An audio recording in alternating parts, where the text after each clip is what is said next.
Okay, good day mga ka-Airsoft. Good day mga ka-Bigman. Welcome back mga ka-Airsoft sa ating Mabilisan Vlog episode 12, no?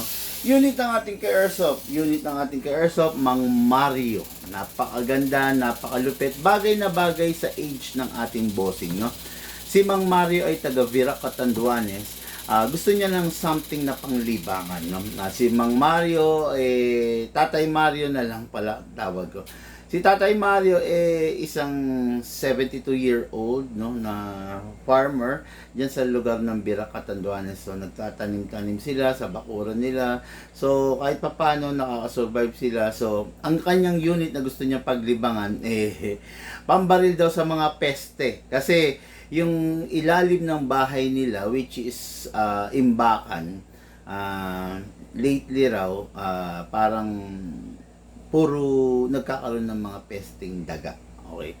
So, hindi ko lang alam, baka siguraduhin mo lang Tatay Mario na asintado ka kasi baka yung mga sako ng feeds, yung mga sako ng kung ano-ano, yun ang mabaril mo, matamaan mo. Okay? What is good and special about this? This is the Beretta Silver by the WE. Itong unit na to, full metal mula ulo hanggang baba. Pero bakas na bakas mo dito sa unit yung pagiging classic.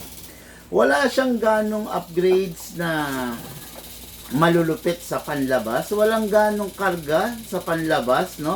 Makikita mo wala siyang rail, walang magwell, walang optic front and rear, wala, as in totally. Simple lang siya. It's just you and the machine ang magsasama, okay? Beretta, wala siyang beaver tail, may hammer, may trigger, may mag-catch, may mag-release, lahat kompleto naman, okay? Itong unit na to, number 1 is ni-request na ating bossing. Big man, paki-fix outer barrel mo na, no? Okay, so, nung fix outer barrel natin to, medyo nahirapan tayo, pero ganun pa man, na-i-fix outer barrel na natin. Okay, so hindi na siya kumakalog, hindi na kakalog-kalog at lalagi-lagitik, iingay-ingay yang barrel ng ating bossing. Okay? Ayan. Naka-fix outer barrel. Pasuyo ako ng Beretta na hindi naka-fix outer barrel. Yang itim. Ayan. Ito naka-fix outer barrel, naka-fine tuning, naka-trigger job, naka-hammer protection pad. Yun lang, no? Hindi siya naka-premium hapa rubber, hindi rin siya naka-enhanced big bore nozzle. Ganito yung itsura ng Beretta na hindi naka-fix outer barrel. Ayan. Ayan, mapapansin nyo yan, ha? Ayan, kumakalog yan. Ayan, ito. Ayan. Hindi kasi ito naka-upgrade ng fixed outer barrel, kaya umaalog po siya, okay? Pero itong unit ng ating ka-Airsoft, Mang Mario is, ayan, tulad nga ng sabi ko, naka-upgrade na po, no? Naka-upgrade ng fixed outer barrel, kaya hindi na siya kumakalog, okay? Itong unit na to, masasabi natin na talagang classic, bagay na bagay sa edad ng ating ka-Airsoft. Kasi, pagbibigyan natin siya ng unit na modern, ng formado, hindi niya naman ma-appreciate kasi dahil syempre sa edad ng ating bossing. Actually, ang Airsoft, ibinabagay din dun sa edad ng gumagamit. Kung bata-bata, syempre gusto ng mga bata-bata yung mga modern looks, yung mga kargado talaga, di ba? Pero syempre, pag mga tatay natin na medyo nasa senior age na or above, di ba? Mas gusto nila yung unit na hindi komplikado. Yung unit na pag piniga mo, puputok. Piga, putok. Actually, wala tayong mga seniors na mga Airsoft na naghahanap ng unit na may rapid fire. Tatandaan nyo to, ha. Pag mag-Airsoft kayo, don't go for a rapid fire. No? Kung pistol ang gamit nyo, huwag kayong mag-asam ng rapid fire. Kung gusto nyo mag-rapid fire, kunin nyo yun sa rifle. Pero pag sa pistol, huwag kayong mag-rapid fire. Unang-una, sayang magastos. Pangalawa, sirain. Okay? Sa totoong, kaya ka nga nag-airsoft Kaya ka naglalaro ng airsoft para ma-replicate yung tunay, para ma-feel mo yung tunay. Sa tunay naman, sa pistol, sa totoo lang, wala naman halos gumagamit ng may rapid, di ba? Kadalasan sa pistol, talagang purely single fire. Okay? Kaya itong unit na to, para sa ka-Airsoft natin, the M92 Beretta Taiwan Edition. Okay? Number 1, syempre, kailangan natin lagyan ng silicone oil. After that, dinagdagan ko lang. Okay, after that, release ito, pull back, then rest. Okay? Mga ka-airsoft, bago tayo mag-proceed, ang Beretta, pag i-access mo yung safe, hindi pwedeng one-sided only. Hindi pwedeng dito lang, hindi pwedeng dito lang. Kailangan sabay. Okay? Sabay, unsafe, sabay din, sungkit.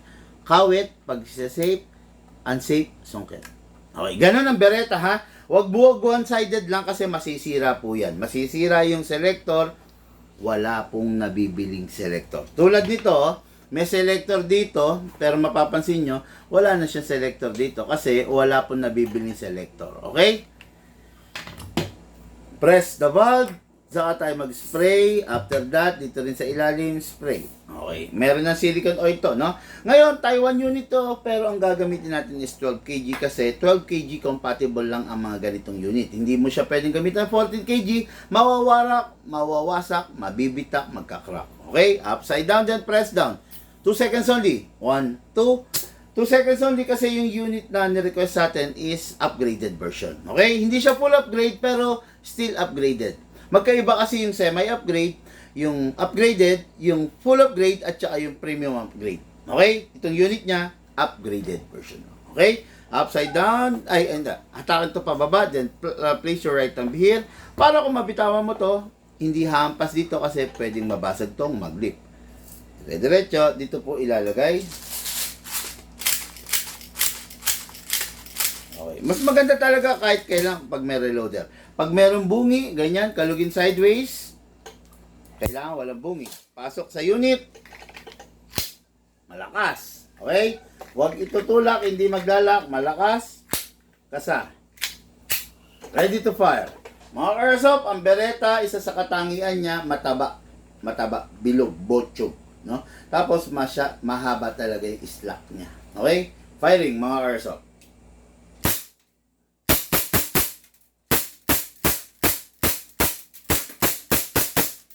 Open slide kasi wala na siyang bala. Next thing to do, release the magazine, then release the slide. Then rest the hammer by pressing the trigger. Thank you mga airsoft.